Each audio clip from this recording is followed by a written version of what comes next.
Hello, everyone. Welcome to this week's Fireside Creators. I am your hostess, Reverend Dr. Sheri Pallas. Excuse the voice. I am still recovering from COVID. But the show must go on. And I really, really wanted to talk to Anna. So we are going to do the show, and you're going to have to bear with my frog like voice. This week's show is on the Human Library, and we are checking out Anna Garcia Lucas today. She is a fascinating human being. I love her to death, and I can't wait to learn more about her. If you're watching on YouTube, please hit that like and subscribe. If you're on Facebook, please register with StreamYard so we can see who is commenting and asking questions. Please keep all comments related to the topic. We're not going to do a VIP today because Anna is actually traveling and I can't talk. So get all of your questions in on this show in the comments and everything like that. And we'll make it up to you somehow at some point. I want to give a shout out to our sponsors. I could not do it without them. I want to thank Ray, Michelle, Kirsten, Ruth, and Tim. You guys support the show and keep it going. So thank you so much for doing so. If you would like to support the show, you can go on sheripallas.com or you can go to Cafe Press. Let me show you the cool stuff that Cafe Press. I have all kinds of shirts and buttons and basically everything that you can ask for and all different designs. Wear your pride, I'm not your property, smash the patriarchy, all that kind of stuff that goes along with what I do. So go there and support and buy a bunch of cool stuff. Christmas is all year round, right? So thank you for your support. You can also go to my website and do it there or Patreon. So, excuse me, let's welcome our beautiful co-host, as I call her, Anna. Wait a minute. Sorry, let me introduce her first. Anna Garcia Lucas was born and raised in New Mexico. She is a mother, wife, veteran, and survivor. She earned her MDiv at Episcopal Divinity School at Bexley-Seabury. She is currently pursuing a master's in pastoral counseling and chaplaincy at Garrett Evangelical Theological Seminary. She's a Reformed Roman Catholic, spiritual mystic, probably a heretic, a lover of coffee, music, green chilies, and good jokes. And that's all why I love her. Welcome, Anna. How are you? Hi. I just want to front load this with I feel so bad for you. And it doesn't at hurt. the same time, it sounds worse than it is. I am doing so much better than I was. I told somebody today that I sound like a frog on crack. So we're just going to go with that. well, I'm glad you're feeling better. I really Thank am. you. Thank you. Thank you for doing this human library, and I want to check you out. So I want to start with, I want you to tell me who you were at 8 years old. What were your dreams? What were your aspirations? What were your days like when you were 8? At 8 years old, I was living with my mother and three younger sisters. Um, my mother had been divorced from my father since I was 4. It involved a lot of domestic violence, and at 8, I had survived childhood rape from the neighbor next door. So, really, I can't honestly remember my hopes or dreams other than wanting to take my 22 rifle and figure out a way to put a bullet in his head. How's that Wow. for a show opener? Yeah. Wow. How long did you live next to this man? Until I was 19. Wow. Yes. Okay, let's dig a little bit deeper on that if you don't mind. Sure. Were you believed? You know, that's a whole other story. I didn't even know that I had told anybody until I was maybe 30 some years old. And two of my younger sisters called me asking about it because they remembered being raped. Oh, wow. And up until that point, I didn't know that they had been too. So I went home and I asked my mom, and I asked her, "Did you know what he did to me?" And she wouldn't answer. And then finally she said, "Yes." Why do you think I stopped dating him? Why do you think I didn't date anybody else after that? Why do you think I remained alone? And I was Wait, just, wait, wait, wait, wait.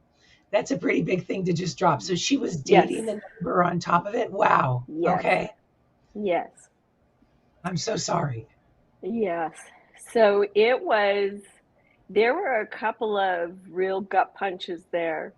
Um, and looking back at it now, I'll be 56 in February. I realize and I appreciate where she was at the time. Being a white woman in a Hispanic barrio with four little girls, strictly Roman Catholic, um, very independent, and just trying to survive.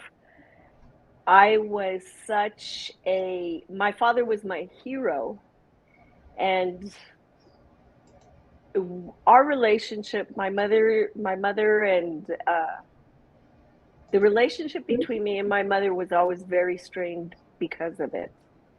Mm. So it it I missed a mother I never had. And that's why you try to be the mother today. Um I I try as a matter of fact, I always tell my kids I don't ever want you to, number one, wonder if you're loved. I want you to always know I loved you no matter what. I want you to always know you're wanted. I want you to always know I'll fight for you. And I want to always be open and frank with you on everything. And I'm your biggest I'm your biggest cheerleader, which is why I'm here in Florida now at the last minute because my kids needed me. I love that about you. Okay, let's move to 18. You're still Ooh, living next to this man. I'm still living next to this man. What are your hopes and dreams at that point? Um, I was fierce. I I survived a suicide attempt. I was an alcoholic. I was an alcoholic at 14. I was still alcoholic at 18. Um, I turned down a marriage proposal from a boy I was dating who had just joined the Navy because he wanted somebody who would stay home, and that wasn't me. I didn't have the grades to go to college. I knew I had to leave there for a lot of reasons, not just the tragic ones, but for a lot of reasons. And so I ran away and joined the military. Wow. Signed up and left. And that took you to Afghanistan, right? That took me first to Korea, and then to Phoenix, and then to Berlin, and then to England, and then from England to Florida, New Mexico a couple of times, Oklahoma, every stand that there is, Africa, Saudi Arabia, Korea again, uh, all over, just all over. I know that a lot of the recruiting tools are you're going to see the world.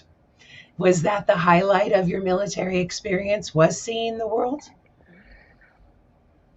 Initially, that was part of it. Both my mom and dad were in the Navy. They were extremely successful. And that was the number one thing with my father. He was very adventurous, always traveled, still travels all around the world. And would the times that we did see him, birthdays, Christmas, those were the stories that we heard. This is where he was. These are the treasures that he brought back. These are the stories. And that's what I wanted. I wanted these seemingly unattainable adventures that I wasn't going to get as a Hispanic little girl, expected to stay home, make babies, take care of everybody and their mother, and be a devout Catholic. That was not me. Uh, so that was part of the draw. The other part was, like I said, just escaping.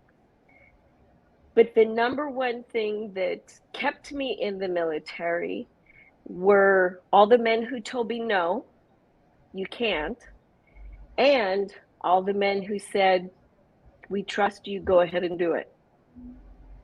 Wow. What a dichotomy to be put into. Yes. And it tested a lot of things for me. I was always raised from my father's side as Garcia's never quit. And sometimes that was a good thing, sometimes that was a bad thing, because sometimes you hang on to stuff that you really need to let go of. But when it So, came to, go ahead. go ahead. Go ahead. You finish.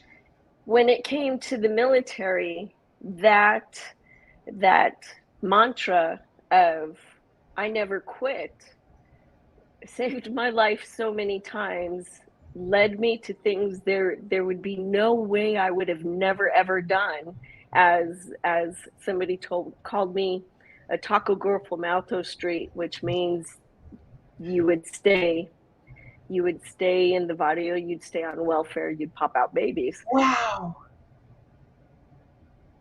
Being able to just say fuck it, I'm going to do it, because there was really no other choice except to die or go back. It shaped how I looked at a lot of things. My dean of girls in my public school told me and my mom, I don't remember this, but my mom told me that she said if I didn't shape up, that I was going to be a welfare princess living in a trailer Mm-hmm. with 5 kids. And my mom always reminded me of that. I never remembered, but that was motivation Yes, for me to never be it there. is. It is, isn't it? It is. I'm going to get out of this one way or another, but I'm You going to will get not out of be this. right. I Yes, will conquer that. Yeah, yes. I am not your picture of me is not who I yeah, am. Even if I couldn't articulate it at the time, exactly. it was a motivational fact of that is not who I am. That is not what I see for myself. And I will prove you wrong. Exactly. So which branch did you join?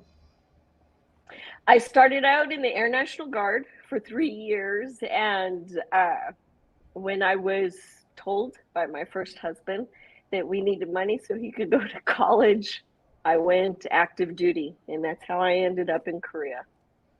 Under which under the Air National Guard? Air Force, sorry, I went Air Force. active duty Okay. Air Force. Yes. How did your family, being from the Navy, take that? Uh, they were glad that I was in the military. I was I've been the only one in my entire family to go active duty military. Um, my dad wasn't that keen that his little girl was doing this. Um, there were, especially when I deployed during the war, that wasn't what he saw me as doing. Um, my mother neither. So it was kind of it was, the string that goes between your heart and people that you love, right? Where you come from and where you're going. There's always a string there that is pulled tight whenever you leave. And they wanted to reel that string back in, come home, because even now my entire family is still in New Mexico. They wanted me to come home. You need to come home. You need to, as my father once told me when I asked him about an opportunity, I was given honey. you're a mama now and you're a wife, and you need to stop these games and you need to focus yourself on your family. And that just devastated me. It hurt that the dreams that I wanted to pursue were so limited by my gender and my children. Not that my children ever put limits on me. Once I was divorced, I it was the three of us, and we went all kinds of places and did all kinds of things, and it was only because of them that I was as successful as I was in the military. But my family, not so much. So, what were these dreams and aspirations you had? So growing up, and maybe some of it was as the oldest and with little sisters and a really scary monster living next door, I would have dreams of going through a burning house, and I had two of my sisters in each hand, and I was desperately looking for the third one.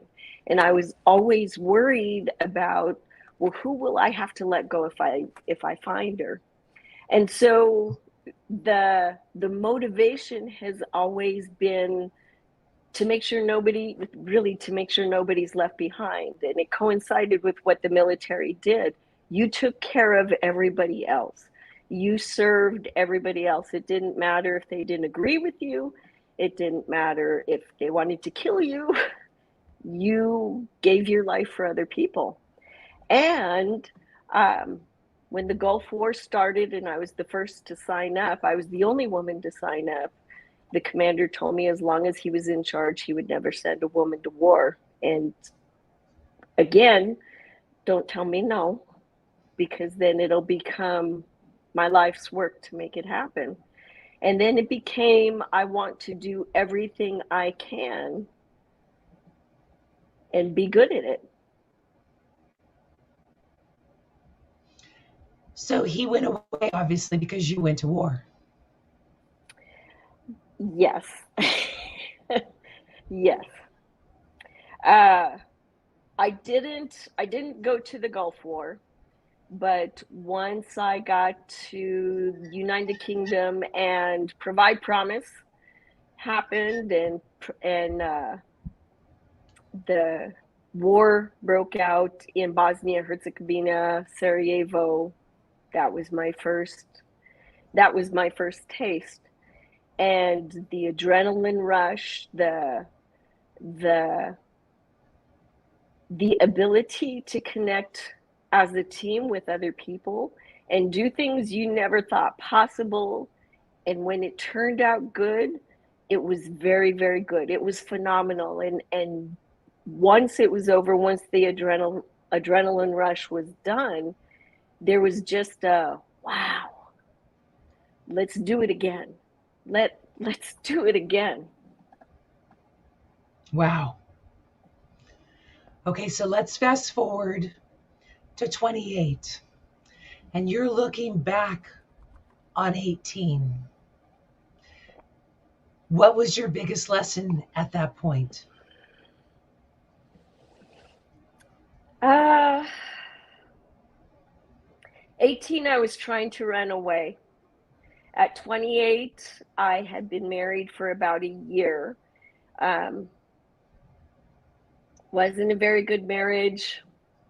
I didn't want to concentrate on really what it was and just focus on being the best wife, best mother, because this was after the talk with my father, and throw myself into doing it all, having a career, being extremely good at my career, deploying and being extremely good at that, learning all I could of whatever I was doing, cooking, cleaning, sewing, trying to do it all.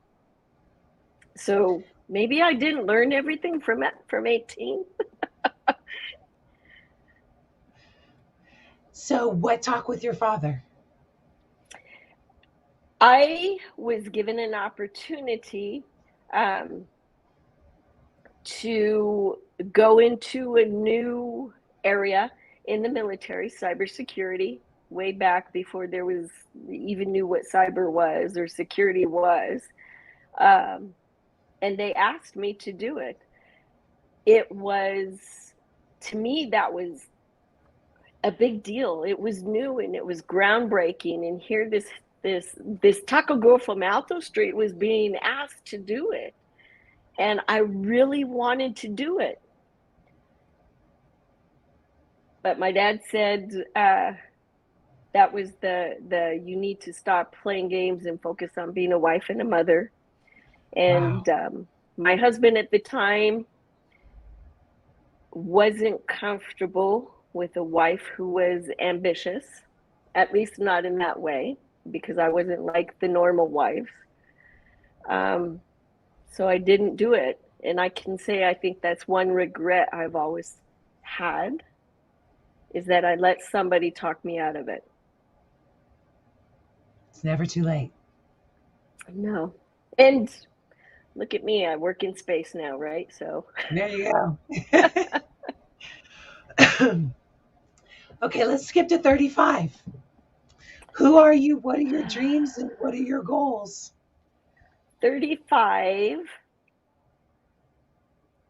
35, I had a little boy, and I was in love for the very first time in my entire life with that little boy. I felt unconditional love, something I'd never ever felt before, and a protectiveness that washed over me every time he did something, which every step he took, every word, every laugh, every giggle.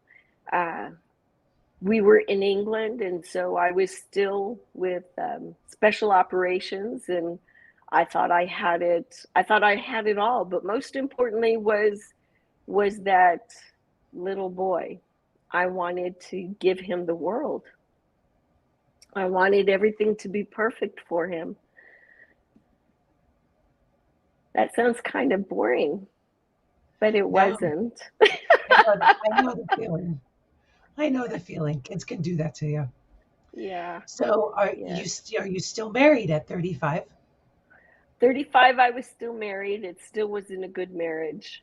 Um, I didn't get married with the right mindset of love. Um, I think there was a sense of feeling old for a Hispanic woman. That's old to be married and just have one kid. All my sisters had multiple kids by that time, and I was the oldest. Um, I had been told before that I would never have kids, so this was something I was bound and determined not to screw up. I'm not going to mess this up. It may be bad. He may be unfaithful. He may be manipulating, but this is for my son. This is I need to keep things together for my son. And you're 17 years into the military at this point. Yes. So you're established in your career and Yes. still going strong. Yes. So, Yes. what were your dreams at that point? What were your fears?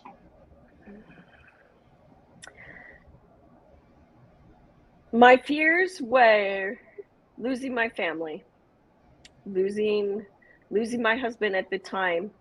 I was very good at what I did in the military. Um, I was very I was in good positions anywhere I went to have some of the best mentors, some of the best opportunities to do groundbreaking projects that lifted me up. And so, while I won't say it was easy to rise in rank, it was exciting. And as long as I kept at it, I would keep going. And I wanted to be where my father had been. He was a retired command chief. in the Navy Reserves. So I wanted to, I guess I was still trying to make my daddy proud, right? Oh, I was still trying to make my daddy proud.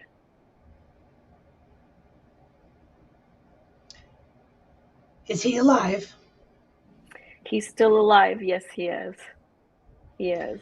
I think that will continue until he's no longer alive. I think so too. There was, Actually, let me rephrase that because yes, both of my parents are passed, um, but I'm still trying to make my mom proud. yes, there has always been a sense of I've disappointed them. Mm. Uh, Why? I was just trying to think, why? Why am I such a disappointment? Um, I think number one, because I'm not at home. I don't live in New Mexico. Uh, I don't spend a lot of time around my family. Like I said, I'm the only one that's active duty, and I don't feel like they know me anymore or I know them. I don't understand what it's like to be back there. I haven't lived back home, back in the location of where my family is since I was 19. So it doesn't it doesn't fit me anymore. I've gotten I've gotten much broader. In a lot of ways, my butt's bigger, but I've gotten much broader in so many ways, and in what I've seen and what I've experienced and who my children are, and everything I've done, that I just don't fit there anymore. The town or the people? Both, I think. Both. There's still, I still feel the connection to the culture, and more from my father's mother's side, from my grandmother and my great grandmother and my aunts, than I do anything else.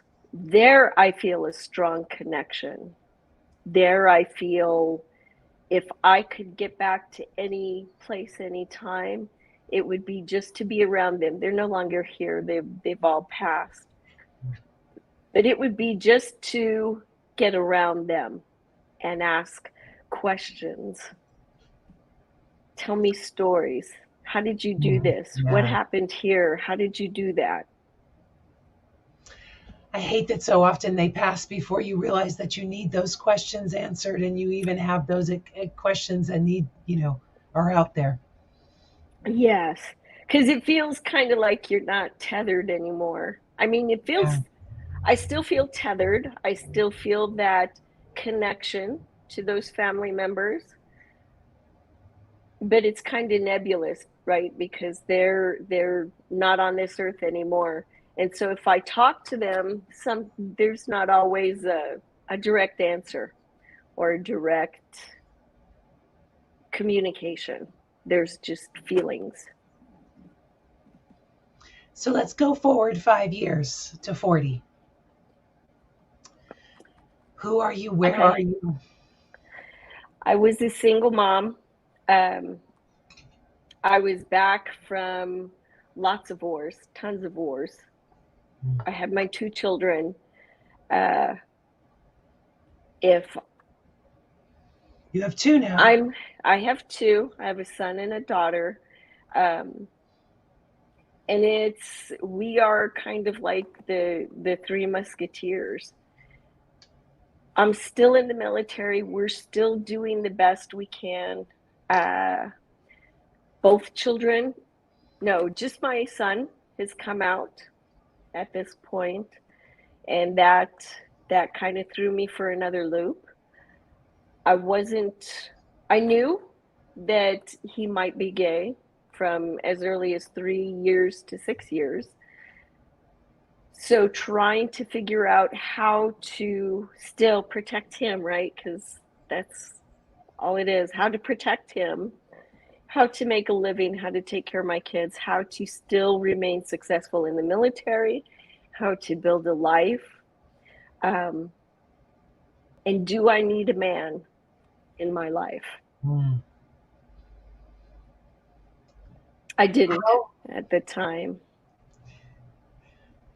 how did you reconcile your upbringing of being a Roman Catholic with his coming out? Was that difficult for you? It it wasn't difficult for me. Uh, and I take that from my grandmother. The whole there's nothing that you can do that will ever separate you from God. God always loves you. You are his beloved child. So I carried that with me more than I carried anything from the church. The church itself as an organization and as an institution was heart smashing. It was kicks in the gut at every turn. And so when my son came out and just tearfully told me that he was going to go to hell because he was gay, and I'm telling him, no, you're not. And he said, do you hate me? I said, I could never hate you. And he said, but you're Catholic. Mm. And I said, no, that's no. So from that point on, it became a mission almost to really dig into, is this the right faith? Because it doesn't feel like it. It never really felt like it. And if there is any kind of quote unquote God who believes this child that I hold so much love for is wrong, then I need to be wrong too. Because my the love that I have for my child, for both children, but at that time, the love that I have for this child that society and the Roman Catholic Church is telling me is an abomination, then you're all wrong. All of them are wrong. And I was in psychology classes in college at that point, and I started digging into, you know, how how do kids identify? At what point do they find themselves? How does it develop? Um, what to watch out for? How to help them? The listening skills. And then shortly, a couple of years after that, my daughter came out as bisexual. And then all of their friends, we were in a conservative town, all of their friends would come over periodically because they would be kicked out of their house or they would be abandoned by their parents. And at that point, Christianity just wasn't doing it. If this is what Christianity is, if this is what loving others is, then there's no way that I can be a Christian. This doesn't feel right. This doesn't feel like love. This doesn't feel like the God my grandma talked to me about. And so we left the Roman Catholic Church. I'm so glad that you were able to rise above that instead of be pulled down and impose any separation between you and your family that happens Oof. so often. There's I I have witnessed that in other parents. I belong to a group called Mama Bears, and we're Christian mothers who have queer kids, and I've read their struggles. And speaking solely for myself, I don't I don't understand it. Yeah. Maybe it's because I left home and I was in the military, so I was exposed to so many other cultures and so many other religions and so many other backgrounds that I was able to see broader than if I had stayed in my hometown. I don't know what it would have been like if I had stayed in my hometown. I hope I would have been the same You as I know, am. Yeah. how does your family and their father respond? Uh, their father, my children's father, absolutely not. He He responded as most um, evangelical uh, Christian, self-professed Christian people do. Um, he tried to pray the gay away when I was deployed and my children were with him. He Oh, showed him yeah. films of Sodom and Gomorrah. He tried to, quote unquote, make a man out of my son. And it ended up my son calling and saying, I need to come home. I can't stay here anymore. And my boyfriend at the time, now my husband, he ended up taking the two kids in. We were newly Wow. dating, but he ended up taking the two kids in, and shortly after, my son tried to commit suicide. Just couldn't take the rejection from his father. That's so heartbreaking that so many, I just posted this today, that so many parents are their child's first bully. And Yes, that's so tragic. yes, and I don't know. I honestly don't know. When um, when I told my family after getting permission from my son, when I told my family that he was gay, it was very point blank. You will not say anything bad to them at all, or I will cut you off. Yeah. And they haven't. None of them have. All of them have been very supportive. Good. But it was the feeling of not my child, not my children. You will not do this to my children. Because I saw I saw the impact on other kids, what it did. All the ones that ended up in our house. It just it's not healthy. It is so traumatic. Yeah. Yeah. To not be loved for who you are.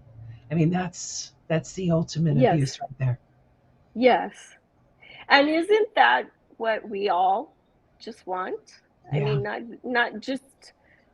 not just for that, but this is who I am. Please just love me because I don't know who I'm supposed to be if I can't be who I am. Yeah. Yeah. It's definitely universal and timeless. I mean, we have ancient stories and people start trying to do the same thing. Less poignant than coming out with homosexuality, but it goes back forever. And we as humans have a really hard time of doing that. We have a really hard time of accepting people the way they are. We always want to change them. And do you ever wonder why? Do you ever I mean, I know it's innately out of fear of the other, whatever the other whoever the other is. But why fear? At what point did that become a thing? To be so scared of others that you have to become violent or hateful or Well, I think it's deadly. the labeling, right? I mean, if the church labels someone as an abomination, Yes. going to hell, all of the things that the church puts on it, they also create that separation to say, well, if you're with this person, then you're sinning too. Yes. Yes. And it's always easier to focus on someone else as opposed to fixing your own shit. Yes. So as soon as someone can pop up and say, look, hey, I'm different, everybody goes, oh, look, as opposed to I'm different too. It just in a different way. Did you ever see Game of Thrones? No, I've never seen Oh, a single episode. oh my gosh, you have to see it, and Not a then we'll single talk episode. about it. There is one scene where this really heinous woman, but if you know her backstory, you kind of get it. This really heinous woman is walked naked. She's her hair's been shorn, and she's walked naked through the streets while everybody screams at her, shame, shame, shame, and throw things at her. And I remember thinking, oh my gosh, I really disliked her during the whole series, but right now, Mm.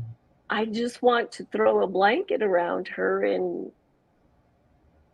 protect her. And that feels like it sometimes, right? When we are isolated and excluded from whatever group that that we try to fit into, that whole walking around naked, completely disgraced and being screamed at. Shame, shame, shame. Just waiting for somebody to come and save us and take us out of that situation.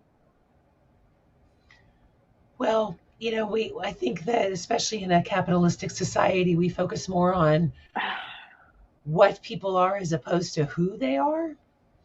And when we're focusing on what people are, it's easy to say, well, what you are, or what this person is, or what I am, as opposed to the who. Are you a good person? I used to tell my son, I don't care what you do for a living. I don't care what you become. Mm-hmm. I care who you are. I want you to be a good person. That's the only thing that matters.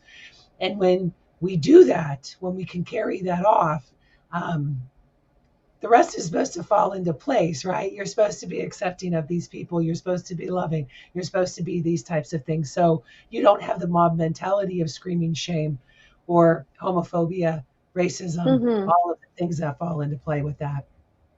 Yes. Yes. I was that I just thought of Archbishop Tutu, right? Desmond Mhm. Tutu, because he recently passed. I had listened to the book that he made, the Book of Joy, I think it's called, that he made with the Dalai Lama, and they both go back, and you hear them both speaking.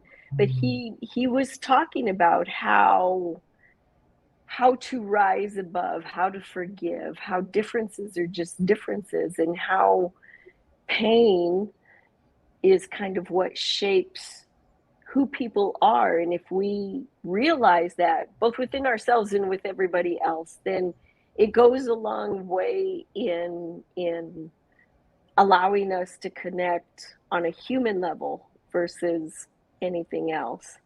And I think in a lot of ways I'm still walking that walk between me and my mom, and between me and my dad, and even between me and my kid's father.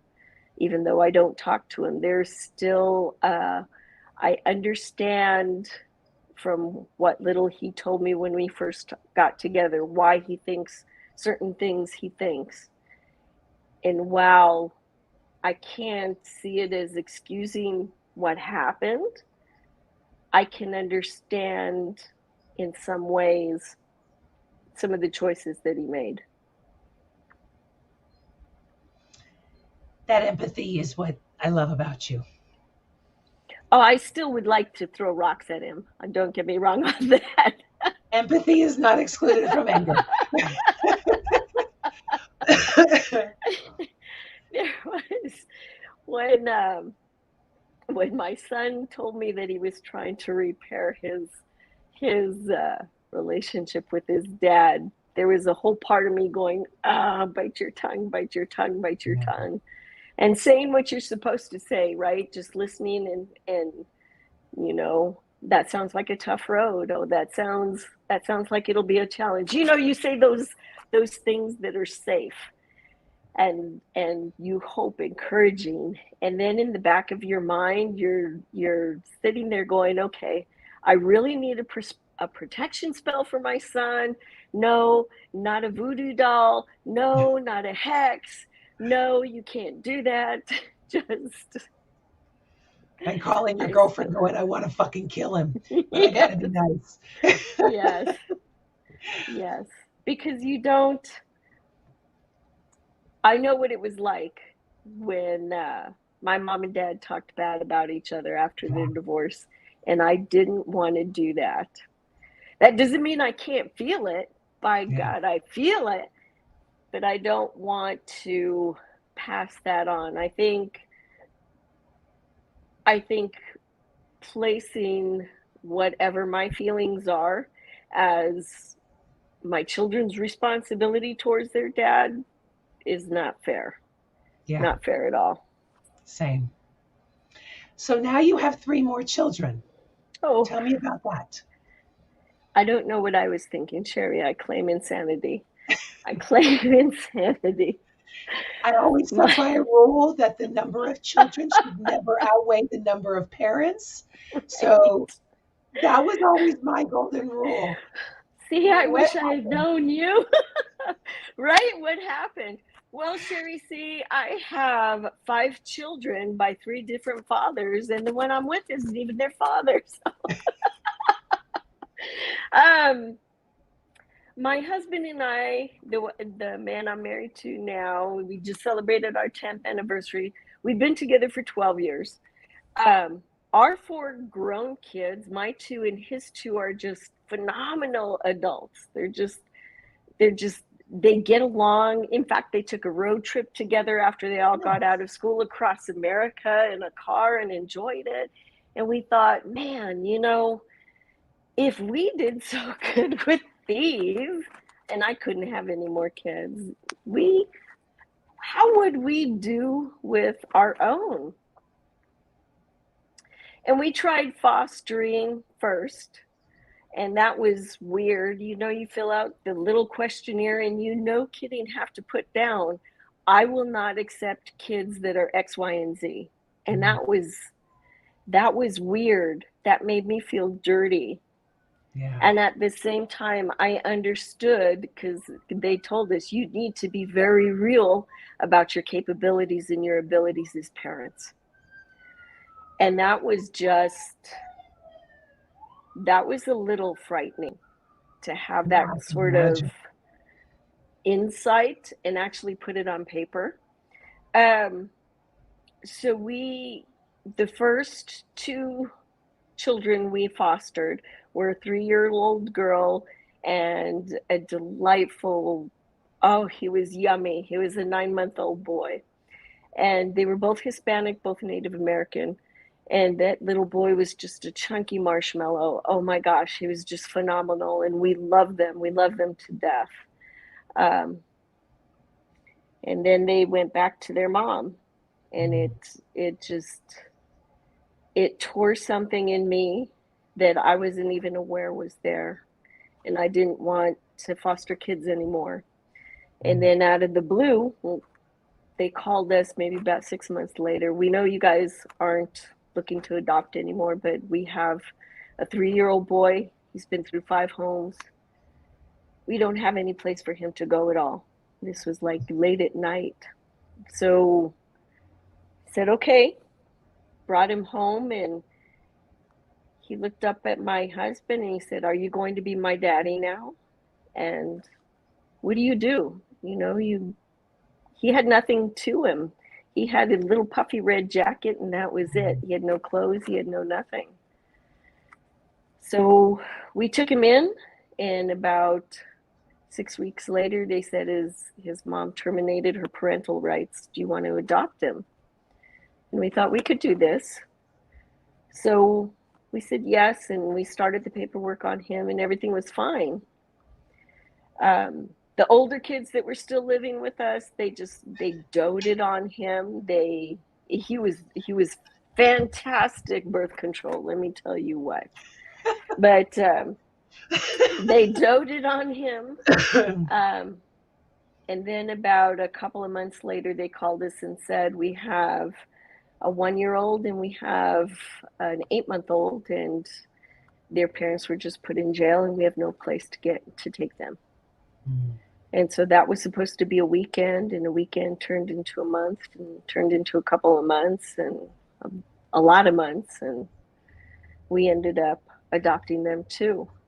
Wow. So I don't know that we necessarily set out to do that, but in the circumstances, I don't know how we could have said no. Yeah. And fast forward to today, about 8 years later, issues, mental health issues start coming up, and you wonder. In fact, somebody asked, would you do this again? Knowing what you know now, would you do it again? And that's a hard question, right? Because you don't get asked that as a parent of biological kids. And I think back to that paperwork that I filled out. I will absolutely not take a child with this. I will absolutely not take a child with this. And you have children with this now. So you just got to go back to everything that you think you knew as a child, and how you wanted to be treated, and you keep trying, and when things don't work, you figure out something else and just keep at it and don't quit. Because I guess I'm still that little girl running through a burning house trying to make sure that all my kids get out okay. I think the savior complex works in our favor and against us sometimes, right? Because I mean Yes. that dream is the epitome of the savior complex. Yes. Yes. And I often wonder, maybe if I wasn't raised with a sense of you have to take care of everybody, because that was, being the oldest, that was it. You will take care of your sisters. And at 4 or 5 years old, that's what we were doing. We were taking care of each other. If I hadn't been raised that way, what would I be like today? Would I have had those dreams? Would I have the kids we have now? Would I have been in the military and been a success in some of the circumstances I was in if I didn't have a savior complex, if I didn't have the motivation to take care of others? And let me state, I'm not saying a savior complex in any negative way Oh, whatsoever. no, no, no. I have a huge Yeah. savior complex. I'm trying to save the whole fucking world. So, Oh, yeah. No, I I'm not understand. saying any negativity whatsoever. But yeah, No, I mean, when we get that complex, it drives us. it does. And you're right. It can be good in a lot of ways, right? It can be very good. It can be your motivation to do good things, to do Yeah. charitable work. And then in some cases, it can put you in a position where you you become a little container for everybody's demons. And so trying to walk that line of maybe not saving people, but understanding when they're willing to accept help to get out of a situation, and then accept guidance to go further, and when they're really just going to hang on to your neck and take you down while they're drowning. It's, I guess you got to figure out which is this, which circumstance is this. And that's the ultimate question, right? You usually can only answer that in hindsight. Yes. Son of a bitch, I Yes. shouldn't have done that. Yeah. Yes. So like if somebody gave you a little check mark right before you met them and said, what kind of friend will you accept? Check the box. I will not accept a friend like this, like this, like this, like this, like this. Right? Maybe that's why we're all screwed up as people, because we don't get that little check box that, Yeah. like this menu at Burger King, and say, this is how I want it. And if it's not that, we can, nope, it's not what I'll accept. I'll go down Well, to and Wendy's. yeah, I said that years ago when I was actively dating, that I really wish that we could get all of the shit out of the way. First date, tell me what makes you, where are your toxicities, where are your issues, Right. and then we can see if we can work from there. If not, okay, thanks you, I'll be gone. But we don't work that way. Okay, Right. we only have a little bit of time Oh, left, so I want to okay. get to a couple more things. One, um, what is the biggest lesson that you would like to share with us that you've learned in your years? There is always another chance. You always have an you always have an opportunity to do the right thing. And so have the integrity to know what you can and can't do and be upfront about it. I guess show everybody your little checkbox. This is who I am. Check, check, check, check. These are all my toxic points. But be open and be honest with who you are Oh, and learn to accept people for who they are because they don't come with the little check boxes. okay. And what are the top 3 items on your bucket list? Uh, the top 3 items. Uh, I think I would,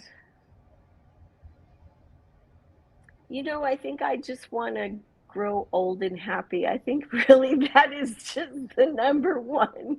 I think that's my bucket list. That is the totality of my bucket list. I just want to grow old and be happy.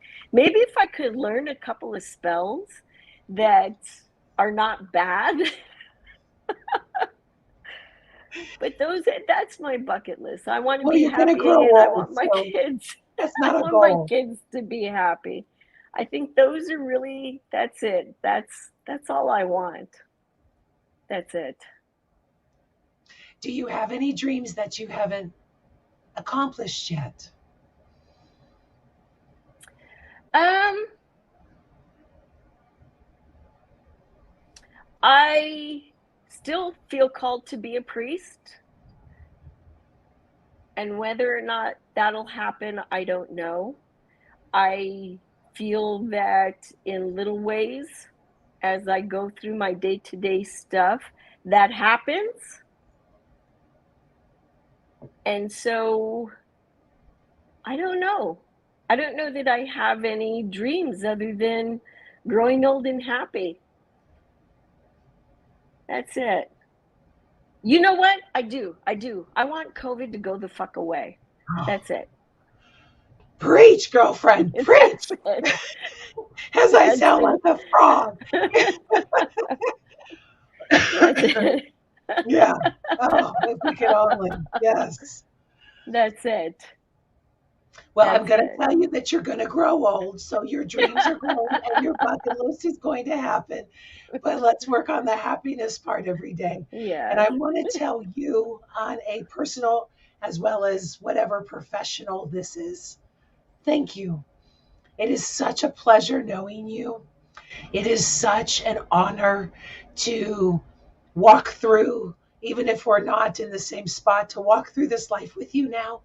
I am so very blessed that you have come into my world and you make it brighter every single day. And I wanted to make sure you knew Oh.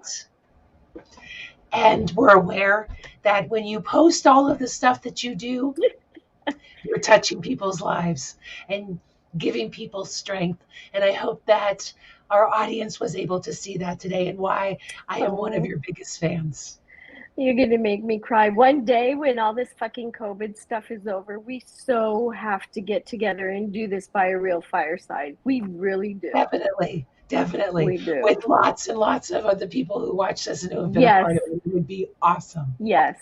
Yes. Yes. Well, thank you. I love you so much. I love I you hope too. you Do you have any keep getting final? better. Keep getting Oh, I better. know. Do you have any final words? Um, keep Sheri in your prayers and in your Oh, blessings and in your good vibes that she feels better. Really, that's thank it. you. Because I feel bad. Is that this is I'm doing better today. I woke up this morning when I can do the show. So Oh, happy birthday, Michelle. I don't know if she's yes, watching, but happy happy birthday, birthday, Michelle. Michelle. Yes. Well, it's been a pleasure getting to know you better. Anna, thank you so much for being a guest on the Human Library. Thank you. Love you. I love Bye. you too. Bye.